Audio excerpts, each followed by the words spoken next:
नमस्कार दोस्तों, आपका अपने चैनल मनोज गुप्ता अकेडमी में आपका स्वागत है। दोस्तों, आज हम कक्षा 6वीं के भूगोल में पाठ 7 चट्टाने और चट्टानों के प्रकार इस पाठ का स्वाध्याय अर्थात प्रश्नोत्तर करने वाले हैं। दोस्तों, अभी तक आप लोगों ने इस चैनल को सब्सक्राइब नहीं किया तो प्लीज सब्सक्राइब और चैनल लाइक कीजिए और अपने फ्रेंड्स के साथ शेयर कीजिए।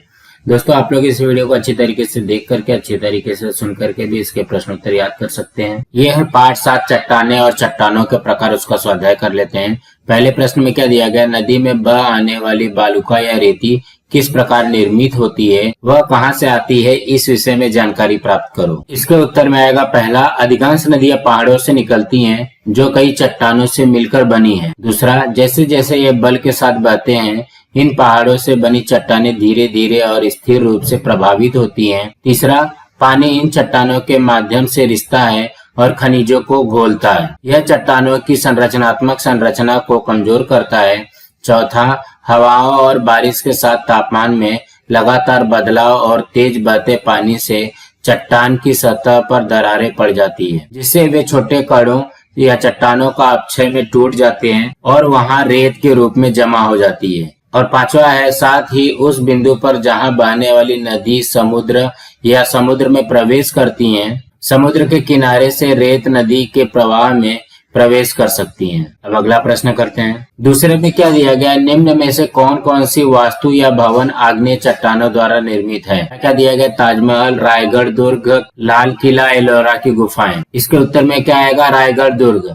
रायगढ़ दुर्ग आग्नेय चट्टानों द्वारा निर्मित है। अब अगला प्रश्न करते हैं। तीसरे प्रश्न में क्या दिया गया, अंतर लिखो। उसमें से पहला है आग्नेय चट्टाने और अवसादी चट्टाने। इसके उत्तर में आएगा आग्नेय चट्टाने, अवसादी चट्टाने। आग्नेय चट्टाने में पहला, मैग्मा और लावा के घनीभवन से आग्नेय चट्टानों का निर्माण होता है। अवसादी चट्टाने में पहला, नदी, हिम नदी तथा हवा के कारण हुए अपक्षय के परिणाम स्वरूप चट्टानों के कणों के संचित होने से अवसादी चट्टानों का निर्माण होता है। आग्नेय चट्टाने में दूसरा, आग्नेय चट्टाने वजन में भारी होती है।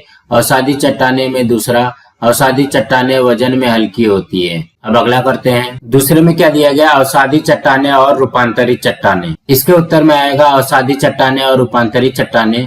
अवसादी चट्टाने में पहला, नदी, हिम नदी तथा हवा के कारण हुए अपक्षय के परिणाम स्वरूप चट्टानों के कणों के संचित होने से अवसादी चट्टानों का निर्माण होता है। रूपांतरित चट्टाने में पहला, आग्नेय तथा अवसादी चट्टानों पर पड़ने वाले दाब तथा अति उष्णता के कारण रूपांतरित चट्टानों का निर्माण होता है। अवसादी चट्टाने में दूसरा, अवसादी चट्टाने वजन में हल्की होती हैं।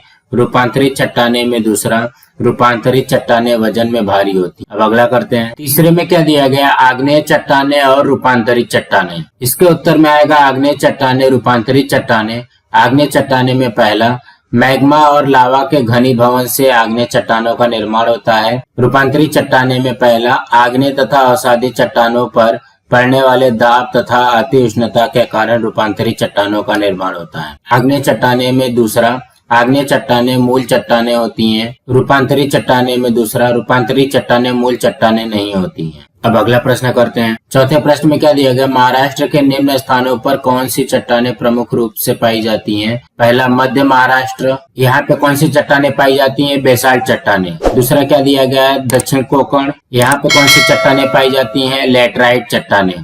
और तीसरा दिया गया विदर्भ, विदर्भ में कौन सी चट्टानें पाई जाती हैं, ग्रेनाइट चट्टानें। दोस्तों, आज हमारा यहाँ पे पाठ 7 का स्वाध्याय कंप्लीट हुआ। दोस्तों, आप लोगों को ये वीडियो कैसा लगा, आप लोग कमेंट बॉक्स में जरूर लिख करके बताइए। इस वीडियो को ज्यादा से ज्यादा लाइक कीजिए, अपने फ्रेंड्स के साथ शेयर कीजिए ताकि उनको भी प्रश्नोत्तर मिल सके, और इस चैनल को सब्सक्राइब कीजिए। नमस्कार दोस्तों।